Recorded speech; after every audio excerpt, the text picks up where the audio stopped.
Ladies and gentlemen, boys and ghouls, fiends of all ages, welcome back. I am Anarchy Ass.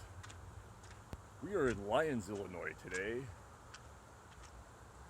and the wind is very high today. I hope you can hear me over this. Just a tip, I know that the sound has been an issue on this show. Feel free to put on the subtitles. The show is subtitled, and while the spelling is atrocious, you can at least understand what I'm saying if you can't via the audio. With that little disclaimer, I want to show you something.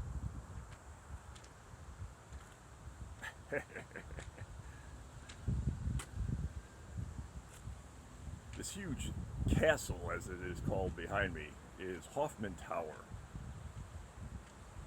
Hoffman Tower was built in 1908. It was built out of poured concrete. They made a steel wire skeleton and poured concrete into it in a wooden mold, as if they were pouring curbs on a sidewalk to build this thing. It was way ahead of its time. Despite the medieval appearance of it, it's actually very modern in its construction, using that technique. There are a number of resources, both on the internet and in print, that can give you information about this. And I almost didn't film it and make a YouTube episode about it because of that. But after reviewing the information that's out there and seeing how scant it is and how much it leaves out, I felt compelled to tell the true story and the full story of this tower that I feel qualified to tell because of my own personal involvement with the Hoffman family. George Hoffman, builder of this tower, was a brewer. He operated a brewery in this area, which we are going to visit also today, or at least the remnants of the site of it. And the city of Lyons, as well as numerous resources such as Wikipedia, really leave out the motivation for building this tower. Some of people in the area even think that it's a sort of mystery. They don't know why he built this. Was it just a rich man trying to amuse himself? Some people say that he built it for his daughters. That's not true. I knew one of his daughters personally, and I'll get into that story in a moment. But essentially, George Hoffman built this tower to sell beer. This area around the tower, although it's just a park and even a parking lot behind me, this was all a giant amusement park in the turn of the century world of late Victorian revelry. Lyons, Illinois was really a backwater, quite literally. The Des Plaines River is right here.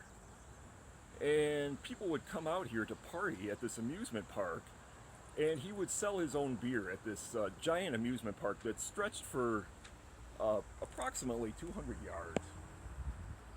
And there's even remnants of one of the rides. We're going to take a little walk now, say hi to Monster Board.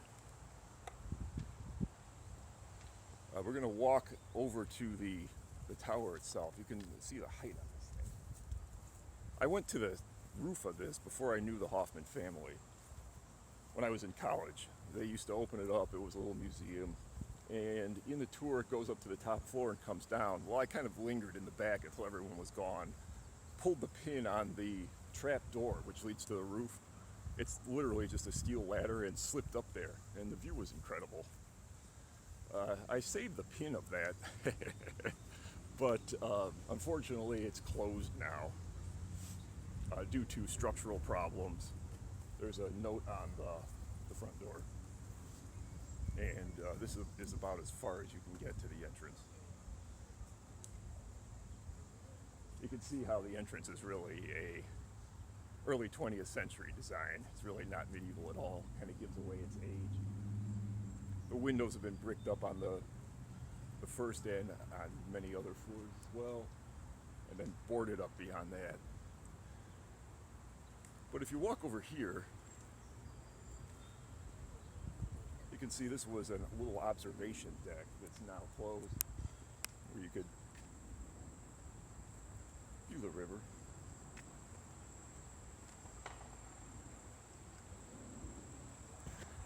And it's kind of overgrown now, unfortunately. I'm going to see if I can see any remnants of it. You come here in the fall when there's less foliage. There were boat launches right here. And what they would do is you would pay a fee, get a ticket, and hand it to them. And you would be launched out in a little boat that would go upriver, not downriver, because there was a dam there that's been cut away. There were actually two dams, but the second of which was in place. And you'd get the boat for a set amount of time, and then you would bring it back. I think there was probably a deposit on it. Sorry that's overgrown, because you can clearly see the steel launches that are still there. This tower is in complete disrepair. It is just crumbling. Some of the concrete is actually falling off the edge of the building. It's been rumored that it is set for demolition. I don't know if that is true, and I don't want to spread false information, but I will say that if you're a viewer of this show, you've seen some of the crumbling states that, unfortunately, these historical monuments are in. And without money, they will simply not be here. So there's that to think about. I first became aware of the presence of the Hoffman family in this area when I befriended George Hoffman's grandson, Terrence G. Keeber, who was a local poet and actor.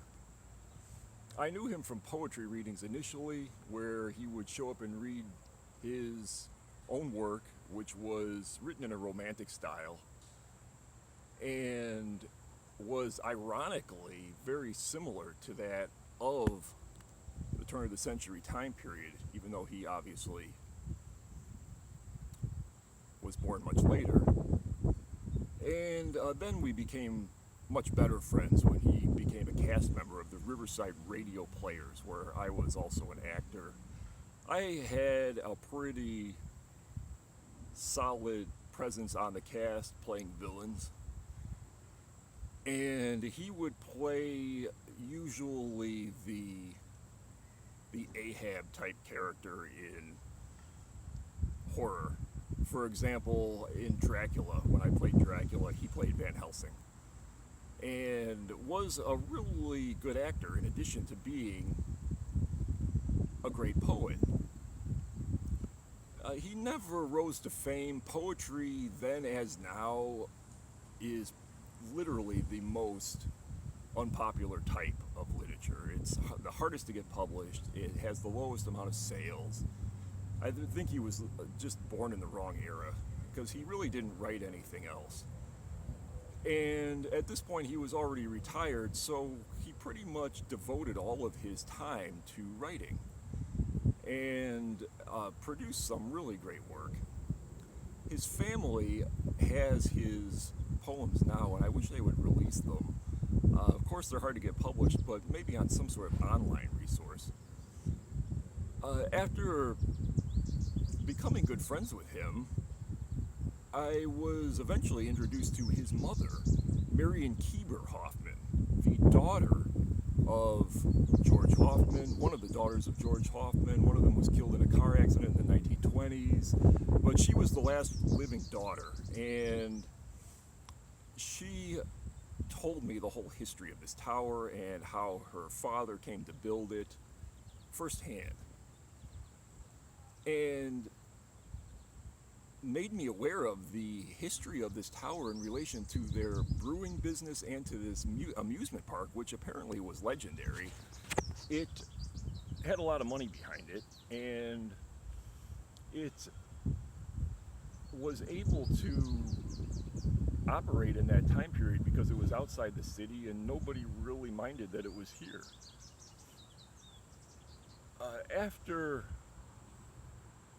George Hoffman's death, the family soon lost their fortune, and while they didn't like to talk about it much, at least not with me, I really got the sense that it was pretty much brought about solely by prohibition. The brewing business was gone. They became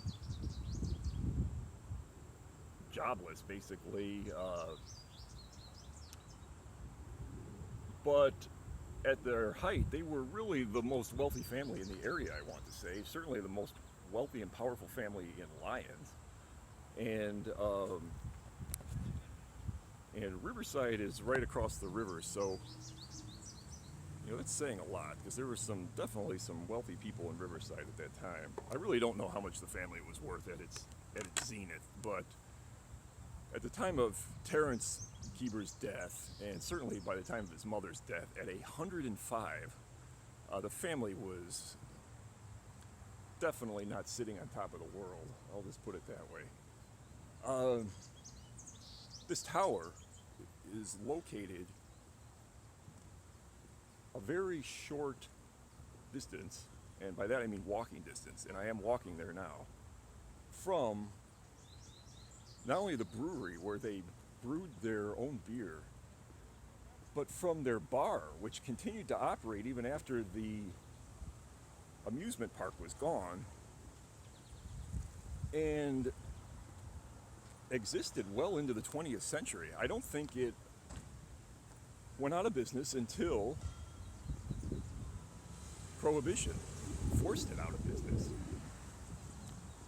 The building that it operated from was also built in a medieval castle type style, and it unfortunately burned a number of years ago. But it sat on this little triangular piece of land that people are going to drive their cars in front of, so I'm going to cross the street, get a better look at.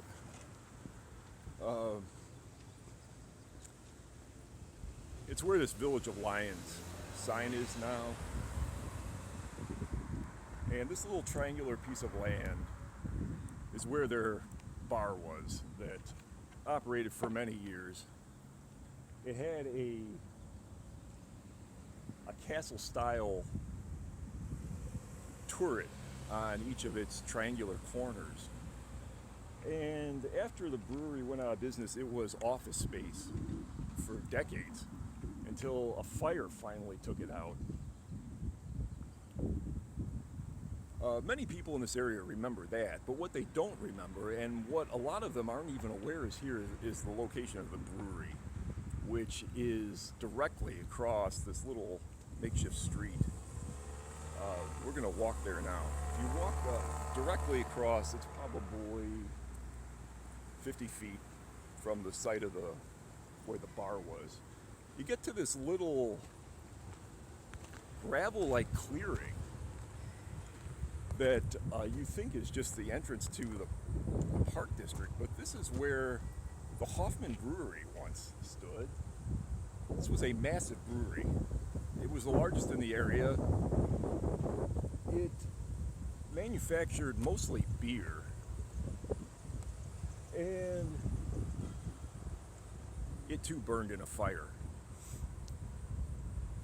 It was so large that it was the primary employer of people in this area for many years.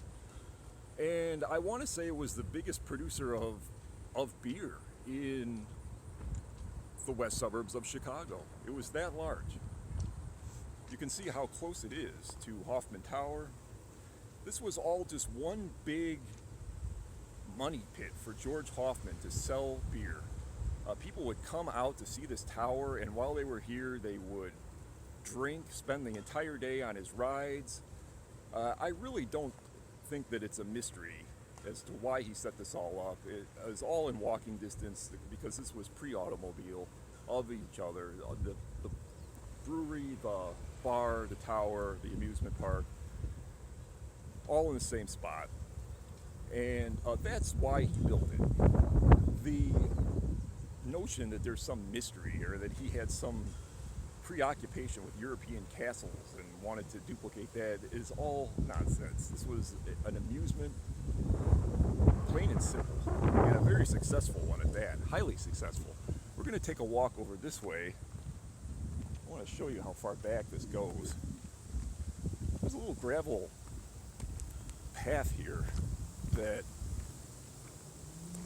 sits roughly where the main hallway would have been for the brewery. If you walked into the brewery, you can imagine the tanks on both sides. And it goes all the way over to here. The brewery was more than one building. There are some photographs of it, although they're pretty sketchy. I didn't print them up. But you can see how the wood suddenly ends. That's why. This is pretty much rock under here. The brewery foundations are just buried. They didn't uproot them like they do with many buildings that they tear down now. I believe it was just not rebuilt because there was no reason to. By the time Prohibition rolled along, a burned down brewery probably just meant that there wouldn't be a brewery anymore. This land, much like the tower itself, is in the hands of the Park District. And the Hoffman family sold it off because they couldn't afford the taxes. I thought that was really sad.